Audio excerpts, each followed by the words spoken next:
मन उन लोगों के लिए दुश्मन की तरह काम करता है जो इसे नियंत्रित नहीं करते हैं, और जिसने अपने मन को जीत लिया है उसके लिए मन सबसे अच्छा मित्र है। जो कर्म में अकर्म देखता है और अकर्म में कर्म देखता है वह मनुष्यों में बुद्धिमान होता है। यह प्रकृति है जो सभी गलतियों का कारण बनती है। अहंकार से मोहित मूर्ख उस धारणा को धारण करता है जो कहती है मैंने किया।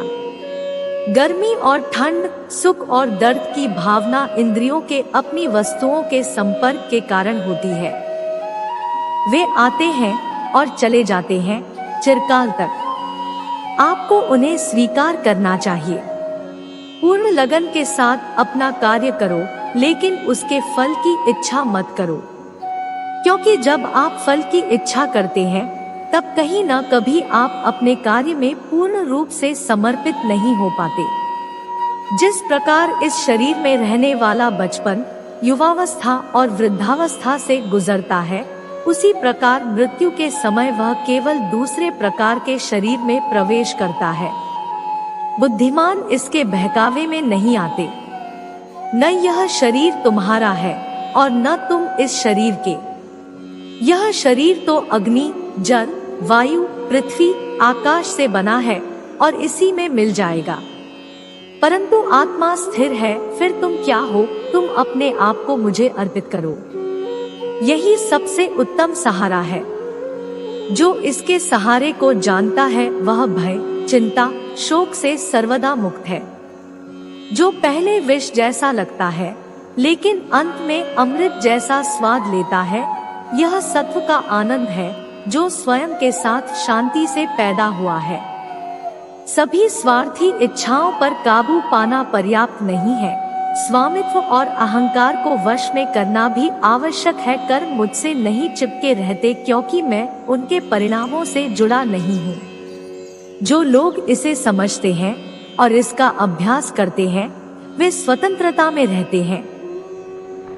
जो मनुष्य प्रकृति के गुणों से अनासक्त है और जो पूरी तरह से दिव्य ज्ञान में स्थित है, उसका कार्य पूरी तरह से परात्परता में विलीन हो जाता है। भले ही दुर्बलता ईश्वर द्वारा दी जाती है, लेकिन गरिमा मनुष्य के मन को स्वयं निर्मित करती है। आत्मा अमर है, न तो इसे कोई शस्त्र काट सकता है और न ही अग्नि इसे जला सकती है। जल इसके तेज को बुझा नहीं सकता और न ही वायु इसे सुखा सकती। आप बुराई से कुछ समय के लिए बच सकते हो, लेकिन बुराई तो तुम्हें हजारों की भीड़ में भी तुम्हें ढूंढ लेगी, जैसे गायों की झुंड में बछिया अपने माँ को ढूंढ लेती है। उठो, श्री कृष्ण के चरणों का वंदन करो। लज्जा और अभिमान छोड़ दो, मन को निर्विकल्प कर लो और वृत्ति को सावधान करके हरिचरणों का वंदन करो। जीवन में सुख ही सुख है यदि हम आशाओं, उम्मीदों का त्याग कर दें। जीवन में आधे दुख का कारण आशाएं बड़ी होना है। क्रोध की अवस्था में भ्रम जन्म लेता है। भ्रम बुद्धि को नष्ट कर देती है और बुद्धि के नष्ट होते ही व्यक्ति का पतन हो जाता है। मैं सभी प्राणियों को समान रूप से देखता हूँ। मेरे लिए कोई बड़ा छोटा, अमीर गरीब नहीं है।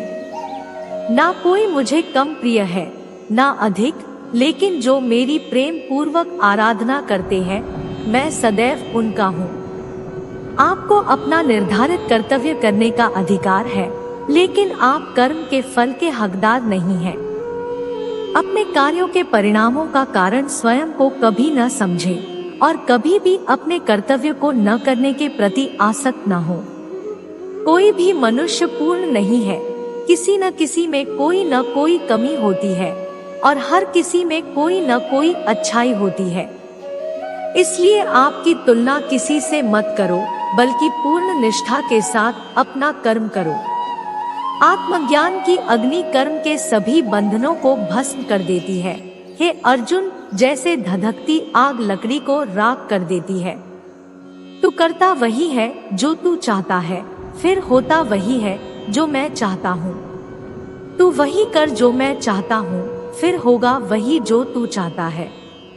जिस व्यक्ति को कोई लगाव नहीं है वह वास्तव में दूसरों से प्यार कर सकता है, क्योंकि उसका प्यार शुद्ध और दिव्य है। जो कुछ करना है करो, लोभ से नहीं, अहंकार से नहीं, वासना से नहीं, ईर्ष्या से नहीं, प्रेम, करुणा, नम्रता और भक्ति से करो। कर्म करते समय न तो कोई नुकसान होता है और न ही कोई परिणामी दोष, लेकिन इस निस्वार्थ क्रिया की थोड़ी सी भी प्रगति हमें महान भय से बचाती है। इंद्रियों से मिलने वाला सुख पहले तो अमृत जैसा लगता है, लेकिन अंत में यह विष के समान कड़वा होता है। जिसने अपने मन पर विजय प्राप्त कर ली है, उसके लिए मन सबसे अच्छा मित्र है, लेकिन जो ऐसा करने में असफल रहा है, उसके लिए मन सबसे बड़ा शत्रु है। जीवन ना तो भविष्य में है न अतीत में है, जीवन तो बस इस पल में है। जीवन तो इस क्षण का नाम है। तुम्हारी पीड़ा के लिए मेरे पास एक उद्देश्य है, तुम्हारे संघर्ष का एक कारण है और तुम्हारी सच्चाई का प्रतिफल है। मेरा विश्वास करो और हार मत मानो। वह मुझे प्रिय है जो सुख के पीछे नहीं भागता और न दुख से दूर भागता है, न शोक करता है, न लालसा करता है, वरन वस्तुओं को वैसे ही आने देता है जैसे हो जाता है। धन्य है मनुष्य जन्म, स्वर्गवासी भी इस जन्म की कामना करते हैं, क्योंकि सच्चा ज्ञान और शुद्ध प्रेम मनुष्य को ही मिल सकता है। कर्मयोगी अपने मन और बुद्धि की शुद्धि के लिए ही अपने शरीर, मन, बुद्धि और इंद्रियों के साथ आसक्ति रहित होकर कर्म करते हैं।